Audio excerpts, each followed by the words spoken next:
May mga nagtatanong pala sa akin kung paano ko ba minamanage ang pagiging student, content creator at full-time mom, lalo na ngayong may toddler na rin akong pumapasok sa school. Hello mga mi, magandang araw. Ako nga pala si Praise, isang estudyanteng nanay na nag-aaral sa PUP o US. So ayun nga, sa totoo lang, iba talaga yung routine ko ngayon kumpara noong mga nakarang buwan. Noon kasi wala pang pasok si Jace, kaya kahit papano mas maluwag yung oras ko.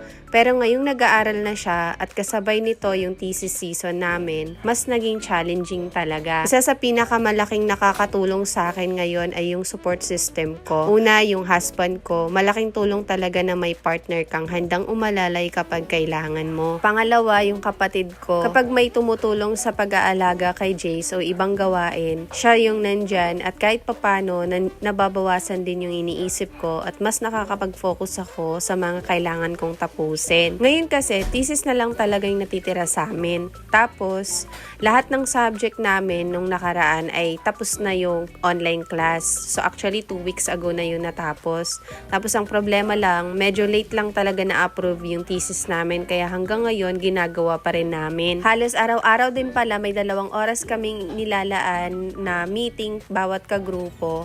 At nagbe-brainstorming kami, nire-review yung mga chapters at pinaghahandaan talaga namin yung final defense. Chapter 4 and 5 na kami ngayon, kaya puro data gathering, interpretation ng results at analysis ng mga tables ang ginagawa namin. Sa totoo lang, ito yata yung pinakamahirap na part.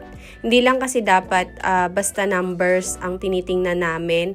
Kailangan namin maintindihan kung ano ang ibig sabihin ng bawat result dahil kailangan namin itong maipaliwanag at maidefend sa panel. Sa routine ko naman, kadalasan gumigising ako ng bandang 8 AM ng umaga.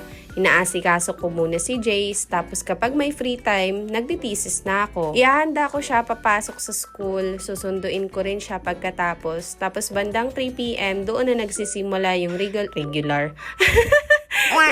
thesis meeting namin. Tapos, ayun, kung may time din, nagluluto din ako sa gabi. Lalo na kung naubos na yung ulam na niluto ng asawa ko. Kapag tapos na yung meeting, doon na naman ako nag-i-edit ng videos, nagvo-voice over, o tinatapos yung mga assigned tasks namin sa thesis. Minsan, habang may ginagawa ako sa bahay, nagvi-video na rin ako para may makontent na akong ma-edit kapag may oras na. Siguro kung may isang bagay lang din akong natutunan sa lahat ng ito, hindi naman lahat or hindi naman tungkol sa pagiging sobrang galing sa time management. Ang importante lang ay tuloy-tuloy ka kasi kapag hinayaan mong manaig yung katamaran, mas mahirapan kang magsimula ulit. Kaya kahit pagod na, kahit konti lang ang progress ko sa isang araw, ginagawa ko pa rin. Kahit isang video lang, kahit isang page lang ng thesis, okay na yun. Ang mahalaga lang naman is umuusad ka pa rin.